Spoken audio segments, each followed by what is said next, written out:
warahmatullahi wabarakatuh. Selamat pagi para pemirsa yang dirahmati Allah. Kembali lagi bersama saya Dr. Gita Dwi Desyani dalam program acara ASI Aku Sayang Ibu, persembahan Hospital TV Sultan Agung, sebuah acara yang akan membahas seputar kesehatan ibu dan anak. Baik pemirsa, seperti biasanya kami akan menyapa terlebih dahulu para pemirsa dimanapun Anda berada yang mungkin saat ini baru ingin memulai aktivitasnya di hari ini. Dan tentunya kami mendoakan semoga diberikan kemudahan dan juga kesehatan dalam menjalankan aktivitasnya hari ini. Dan tentunya kami juga akan menyapa Bapak Ibu pasien dan juga pengunjung Rumah Sakit Islam Sultan Agung Semarang. Kami mengucapkan terima kasih atas kepercayaan pelayanan kesehatan kepada Rumah Sakit Islam Sultan Agung Semarang. Baik para pemirsa dan juga sahabat Risa, kami hadir di hari ini dengan tema yang baru. Kami sudah kedatangan narasumber yang luar biasa dan tentunya sudah tidak asing lagi ya bagi sahabat Risa. Siapakah beliau? Langsung saja kita sapa bersama-sama Dr. Hanif Reza, spesialis obstetri dan ginekologi. Assalamualaikum Dr. Hanif. Waalaikumsalam warahmatullahi. Baik Dr. Hanif, sehat ya Dok ya? Alhamdulillah ya, sehat. Tetap shining ya Dok ya.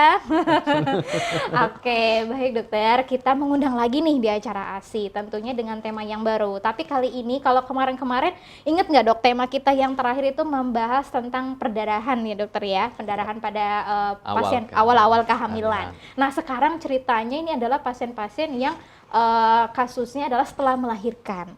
Setelah melahirkan tentunya ada masa yang disebut dengan masa nifas, betul ya dokter ya? Nah sahabat Risa ini tentunya masih ada yang bertanya-tanya, Dok, masa nifas itu apa sih Dok? Nah karena tema utama kita itu adalah hal-hal yang kita waspadai tentang masa nifas, mungkin dasar-dasarnya dulu Dok, nih buat di-sharing-sharingkan kepada sahabat Risa. Silakan. Oke, jadi masa nifas adalah masa pemulihan ya, di mana wanita ini setelah melakukan persalinan, dia akan ada masa nifas. Masa nifas adalah pemulihan setelah pasca persalinan sampai dengan organ reproduksi wanita tersebut kembali seperti semula sebelum pada kehamilannya. Baik, kembalinya tuh bisa kembali langsing lagi nggak Dok? Ya, bisa kalau memang biasanya genetiknya dia memang langsing, biasanya dia akan kembali seperti semula lagi. Baik gitu ya. dokter, berarti yang kita garis bawahi masa pemulihan ya dokter ya, pemulihan. yang tadinya organ reproduksi mungkin melebar karena ada janin di dalamnya dok ya, gitu ya dok ya. Baik, itu biasanya dalam jangka waktu berapa lama tuh dok masa nifas itu? Ya, jangka waktunya adalah kira-kira kalau dalam Islam itu 40 hari, tetapi secara fisiologi adalah 6 minggu. 6 minggu, baik dokter.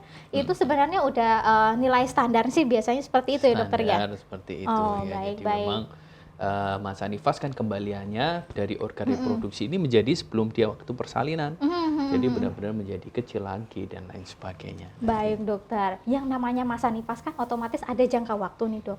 Tapi kira-kira nih dok, selama jangka waktu masa pemulihan tersebut, ada nggak kondisi-kondisi tertentu yang memang harus diwaspadai bagi ibu yang baru melahirkan?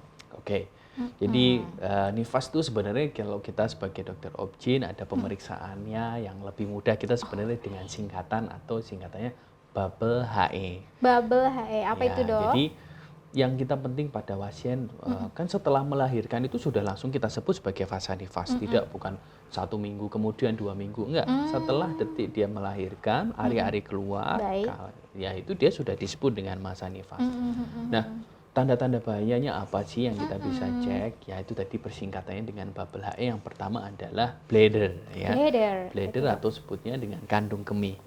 Harusnya secara fisiologi setelah persalinan, ibu ini kan dulunya banyak mengandung darah ya, darahnya banyak, darahnya ada 2 ya, untuk ibu dan untuk janin.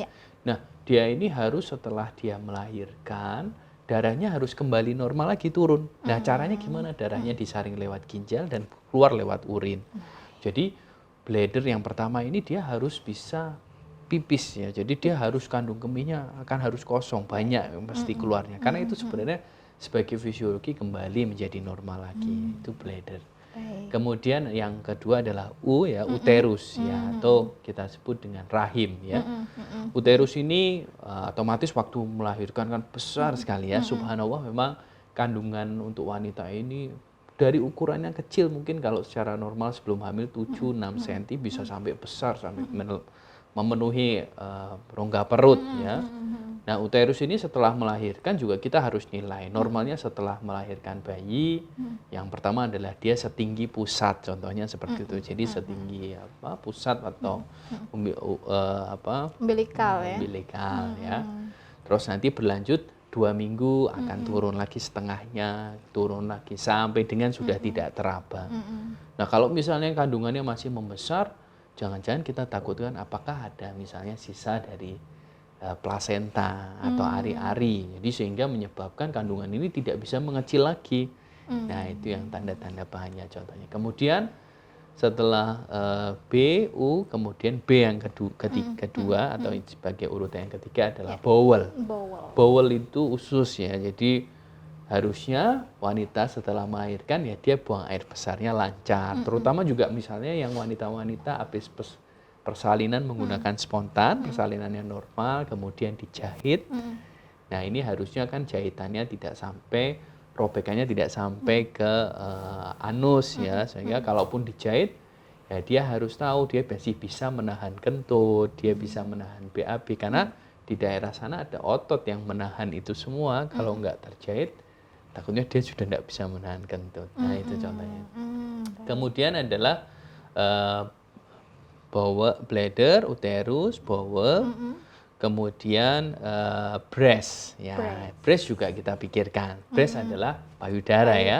Jadi ibu ini setelah melahirkan harus bisa ASI ya. Jadi dia mengeluarkan ASI cukup untuk bayinya. Kemudian tidak bahasanya bengkai itu ya breast. Jadi harus dilakukan pemeriksaan semua. Jadi apakah putingnya masuk ke dalam dan lain sebagainya.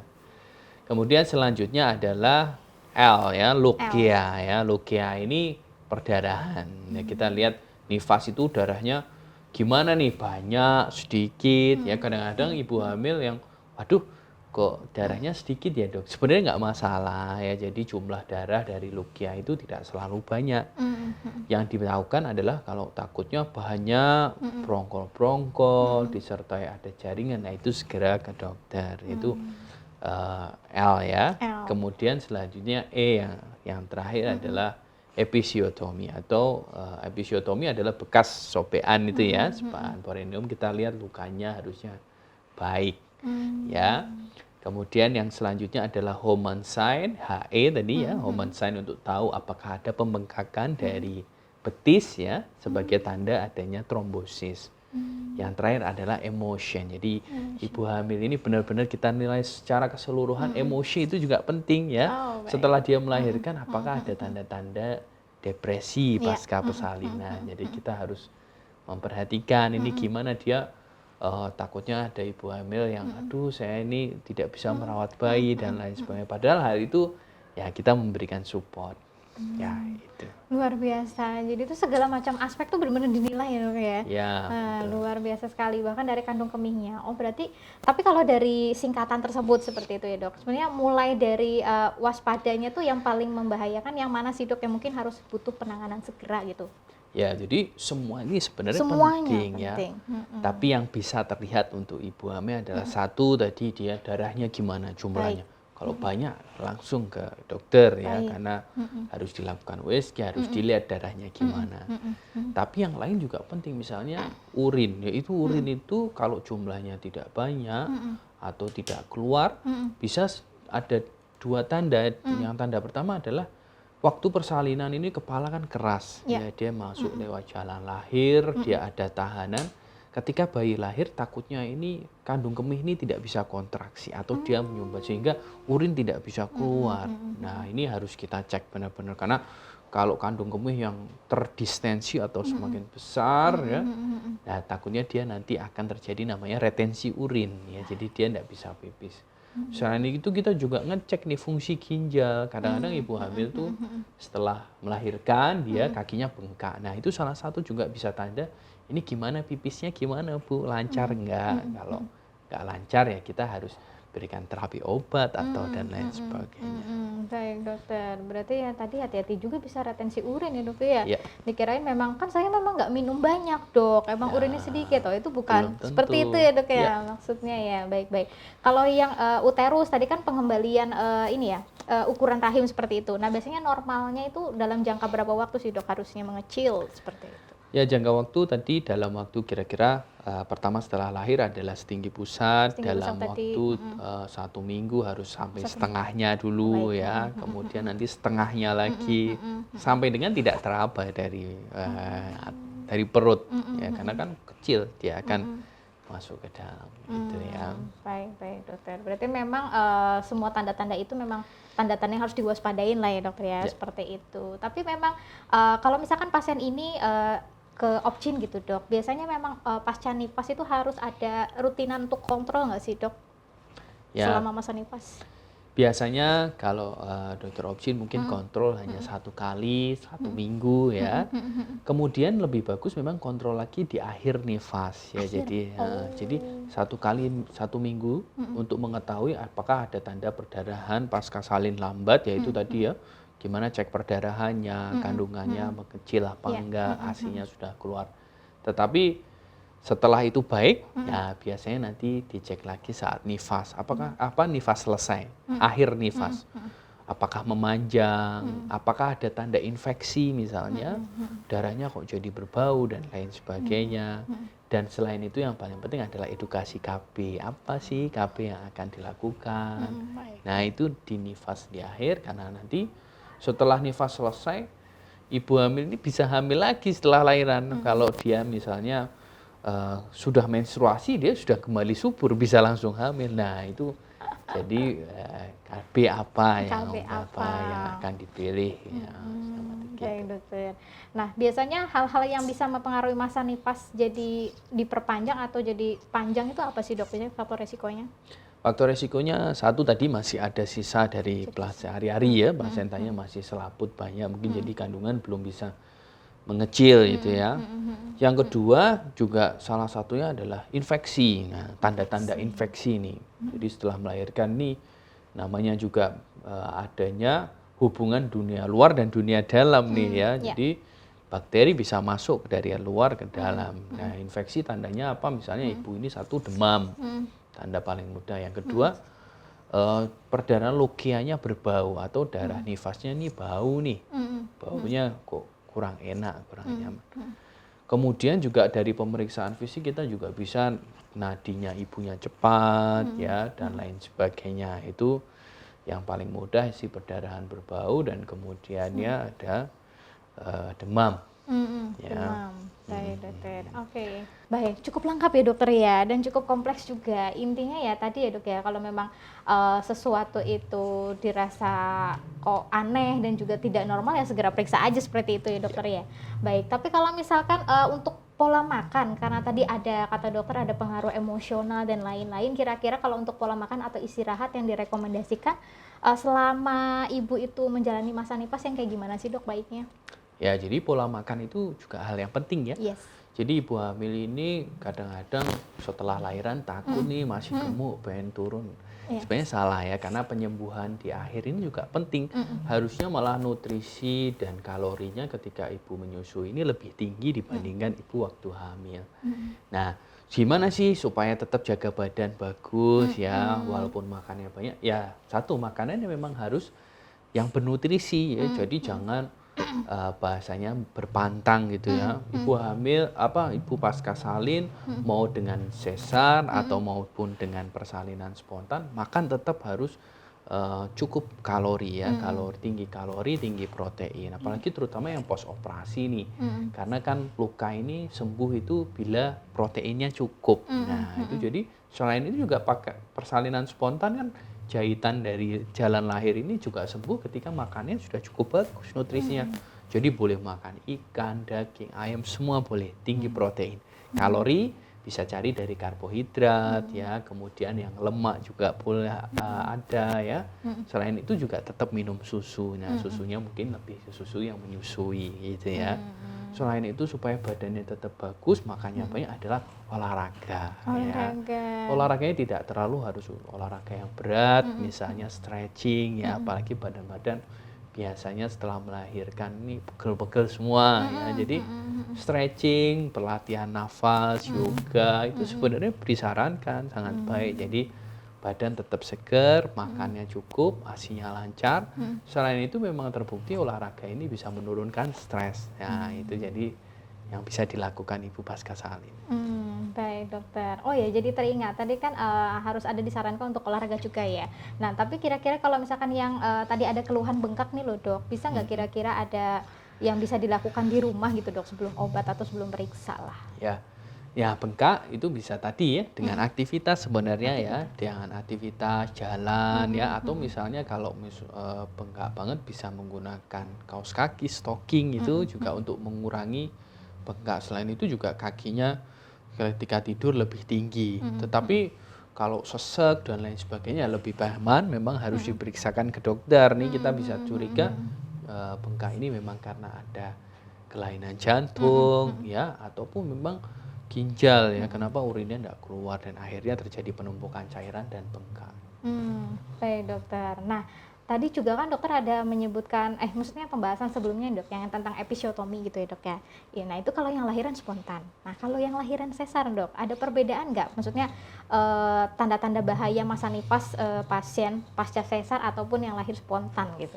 Ya kalau dengan persalinannya secara sesaria, Mhm. episiotomi kita ganti dari lukanya yang luka bekas Ke OP-nya ya ya dok bekas ya? operasi. Jadi Baik bukan baik yang di baik. perineum, bukan di Mhm, jalan lahir, mhm, tetapi di bekas lukanya. mhm, Apakah ada tanda pembengkakan, mhm, apakah ada tanda mhm, perdarahan mhm, atau mhm, cairan yang rembes dan lain mhm, sebagainya, mhm. lukanya baik apa enggak. Nah, itu salah satu Mmm. komponen yang harus dilakukan pemeriksaan.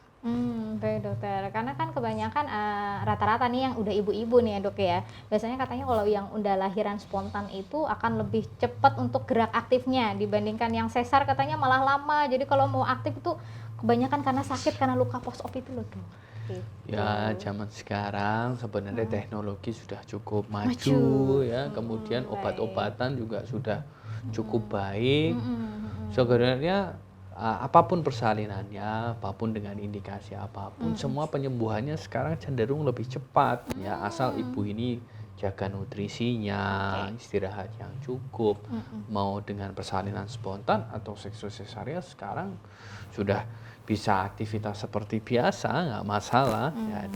nggak ada pantangan, Oke, itu. baik baik, oke. Baik dokter, nah ini yang terakhir pamungkas nih dok, ya Mhm dok ya. mhm. Jadi apa sih dok tips-tips buat sahabat Risa baru apa namanya untuk bunda-bunda yang baru melahirkan itu untuk menghadapi masa nifasnya dengan bahagia, ceria dan juga biar aware nih dok sama tanda-tanda bahaya nifas. Silakan dokter.